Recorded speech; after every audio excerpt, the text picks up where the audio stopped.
Hey guys, so I am doing the Betsy Tacy read-along. This is the very first read-along that I have taken part of, and I'm really excited. Kate Howe, as well as Katie from Life Between Words and Kelly from Books I'm Not Reading are hosting this. And I remember Kate Howe mentioning the Betsy Tacy series like a year ago or something. And I was like, that series sounds so interesting to me. She inspired me to go out and buy all the books, and I am doing the read-along, which is really fun because I've never done a read-along before. So, but the reason, what caught my attention was that she was like, if you like Anne of Green Gables or Little Women or Little House on the Prairie, then you will love Betsy Tacy. And I was like, how have I not heard of this series? I have never heard of Betsy Tacy before Kate Howe and Kelly and Katie started talking about it. And I think it might be because I'm Canadian. Like, I mean, I grew up on Little Women and Little House on the Prairie. Like, when my mom she read an abridged version of Little Women to me when I was like 5 or maybe 6. And spoiler, when she got to the part where Beth dies, I just kept expecting that Beth wouldn't die because I was used to watching like Disney films where they were rescued at the last minute and they were close to death, but they didn't die. So that's what I was expecting. And then Beth actually died. And I remember we were like cuddling on my mom's bed reading this book. And I remember standing up on the bed and just crying and screaming and saying, "Why would you read this stupid book to me? Beth died!" And I was like so upset. So after I got over that, I truly love Little Women. And I love Anne of Green Gables and the world of Lucy Maud Montgomery even more. Like, these are all Lucy Maud Montgomery books behind me. I'm reading her journals right now. These are some of her journals over here. I've read all her novels and like hundreds of her short stories. These are first editions in the Anne of Green Gables series. I even produced a show based on the last Anne of Green Gables book. Like, I helped adapt it to the stage, and then I starred in it as Rilla, and I produced it.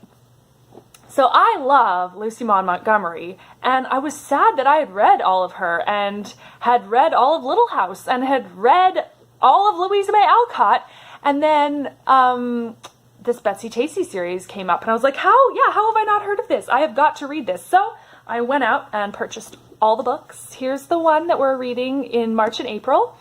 Heaven to Betsy, we just read in March, and I'm about to read Betsy in Spite of Herself. Aren't those illustrations great? Like, look at their flowing dresses, and like, they're just so fun. Like, I really like those illustrations. So, yes, thank you to the three of you ladies, Kate Howe, Katie. I can never just say Kate. You're like Kate Howe to me. And Kelly, thank you so much for introducing me to these. They give me like such a wholesome feeling when I'm reading them. Like, I just feel so cozy and wholesome. Like, I've just had like a really healthy, filling, delicious meal. Yeah, so I'm looking at my notes here. Yeah, it's interesting to compare Betsy Tacy to Little House on the Prairie because they were both written by women in the 30s and 40s. And 50s, Betsy Tacy. Maud Hart Lovelace wrote into the 50s.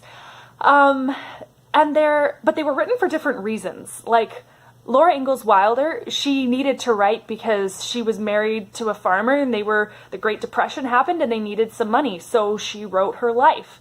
Whereas Maud Hart Lovelace, she always was a writer. Like, her whole life she was a writer. She and her husband already wrote books together, like adult books.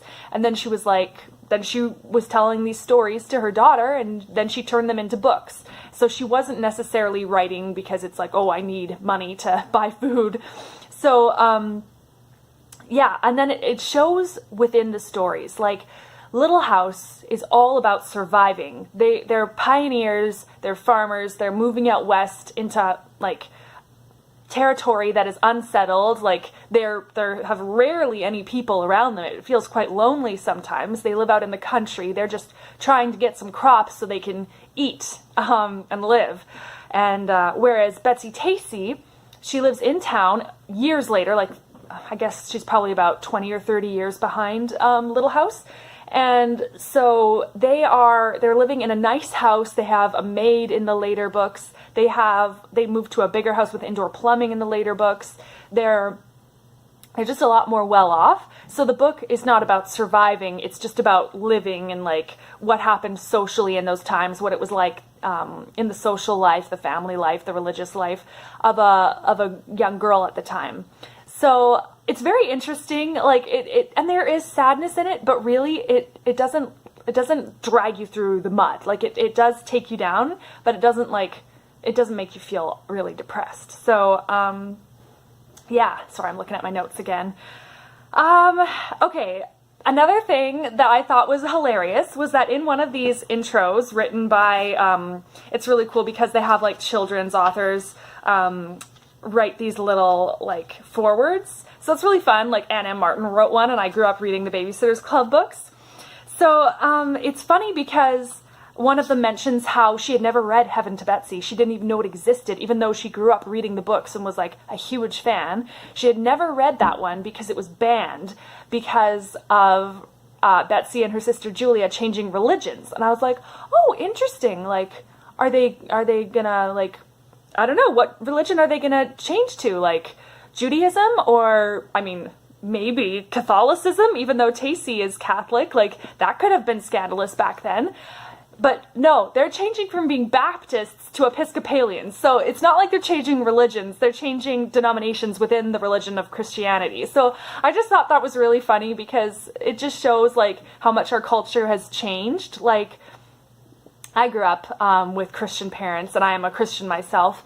And if I had wanted to change churches and go to another church, my parents would have been like, good for you. Like, go learn more about God in this other area. Like, it's just totally different. So I thought that was really funny. But I mean, back then it was more about religion and the rules that you were following and how you expressed your religion versus just like, I love God and he's my father and my best friend, and it's about a relationship. So yeah, that was interesting. And then I wrote down just like a few fun notes. Like, I love it when Betsy talks about her Ethel Barrymore droop. So Ethel Barrymore, she's an ancestor of Drew Barrymore, of the Barrymore acting family. So Ethel Barrymore, I guess, has bad posture and droops, and apparently it's really fashionable to have bad posture and droop around. She feels so, like, hot and, like, attractive. So I thought that was really funny because as a 14-year-old, I used to think, like, I remember it was the cool thing to, like, sit way back in your chair and, like, have, like, basically be lying down in your chair. And it was like so cool to do that. And now I'm like, actually, that doesn't look attractive. What looks attractive is the way your body is actually built, to like the way your spine goes up nice and like tall and your shoulders are back. That's actually what's attractive, not like, look at me. Like I just thought that was really funny because I related to that. And then another thing, I thought this was funny.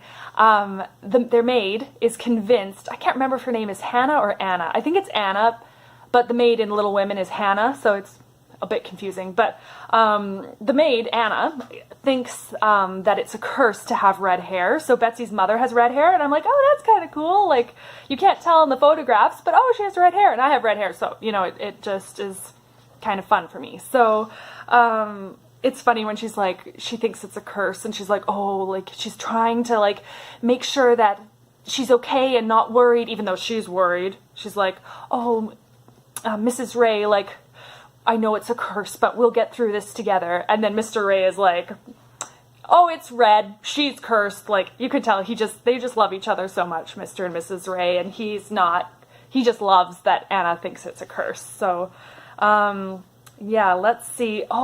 When they're making Sunday night lunches, it's so funny. Betsy's father every Sunday makes a Sunday night lunch. Not a Sunday night dinner or a Sunday night supper, a Sunday night lunch. And I guess they call it lunch maybe because it's sandwiches. It's basically sandwiches from leftover things in the kitchen, like onion sandwiches where you put like salt on it, and like I'm like, that sounds so gross. Like slices of onions in a sandwich. Like, ugh. But apparently everyone loved it. That was like the thing. So it was just so fun how like social this book was. Like, it's all about like friends coming over and like the Ray house was like the party house. Like everyone just came over and had fun. And like after Betsy would get home from these parties, if the party was elsewhere, her mom would come and, you know, come into her room and ask her how the party went. And that's totally what my mom did growing up too. It was like she'd be waiting up when we got home, like, how did it go? Did you have fun? And tell me all about it. So yeah, that was fun. Yeah, I have just been loving this series. Like, I look forward to it all the time. I love these illustrations. I think Kate Howe was saying how she didn't like the illustrations for the first volume quite as much, and I agree. I really like these later illustrations. You can see more on the spine.